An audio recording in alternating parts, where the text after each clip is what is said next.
అధ్యక్ష, petrol diesel తోని రైతు జీవితం కూడా ముడిపడి ఉన్నది. ఎందుకంటే ఈ రోజు వ్యవసాయం భారం అయిపోయింది. గతంలో ఎద్దులతోని వ్యవసాయం చేసేటటువంటి పరిస్థితి లేదు. ఇప్పుడు అంతా మషినరీతో కూడా వ్యవసాయం చేసేటటువంటి పరిస్థితి ఉన్నది. ట్రాక్టర్లు లేనిది వ్యవసాయం నడిచేటటువంటి పరిస్థితి లేదు.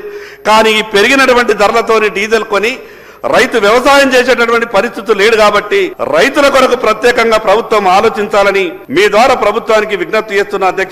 అధ్యక్ష, నేను మొదలొక మాట చెప్పిన, ప్రభుత్వం కేవలం ఒక 3-4 పద్దుల మీదనే ఆధారపడి రాష్ట్ర ఆదాయాన్ని సమకూర్చేటటువంటి ప్రయత్నం చేస్తున్నది. మీ ద్వారా ప్రభుత్వానికి నేను ఒక సూచన చేస్తున్నా. ఈ రాష్ట్ర ఆదాయానికి పెంచడానికి ఏం చేయగలుగుతామో అన్ని పార్టీలలో మంచి కోరేటటువంటి కొంత ఆలోచించేటటువంటి లక్షణాలు ఉన్నటువంటి వాళ్ళని మీరు సెలెక్ట్ చేసి ఒక కమిటీ ఫామ్ చేయండి. ఇది 96లో చంద్రబాబు నాయుడు గారు ముఖ్యమంత్రిగా ఉన్నప్పుడు ఇదే సభలో ఒక రకమైనటువంటి చర్చ జరిగినప్పుడు దివంగత మా పాల్వాయి హరీష్ బాబు గారి వాళ్ళ ఫాదర్ అయినటువంటి పాల్వాయి పురుషోత్తమరావు గారు ఆ రోజు ఇండిపెండెంట్ శాసనసభ్యులు, వారు లేచి ఈ ఆంధ్రప్రదేశ్ రాష్ట్రం ఇంత ఆర్థికంగా ఇబ్బందులలో ఉన్నది కదా, నేను ఒక ఇండిపెండెంట్ సభ్యునిగా ఈ ప్రభుత్వానికి ఒక సలహా ఇస్తా, సూచన ఇస్తా, నా మాటను మీరు గౌరవిస్తారనంటే ఆ రోజు ఈ ఆనాటి ముఖ్యమంత్రి చంద్రబాబు నాయుడు గారు తప్పకుండా దానికి మీరే అధ్యక్షులుగా ఉంటారు, ఈ రాష్ట్ర ప్రభుత్వం ఆదాయం పెరగాల, ప్రజల మీద భారం పడకుండా మీరు సలహాలు సూచనలు ఇవ్వండి అని చెప్తే ఆ రోజు వారు చేసినటువంటి కృషి వల్ల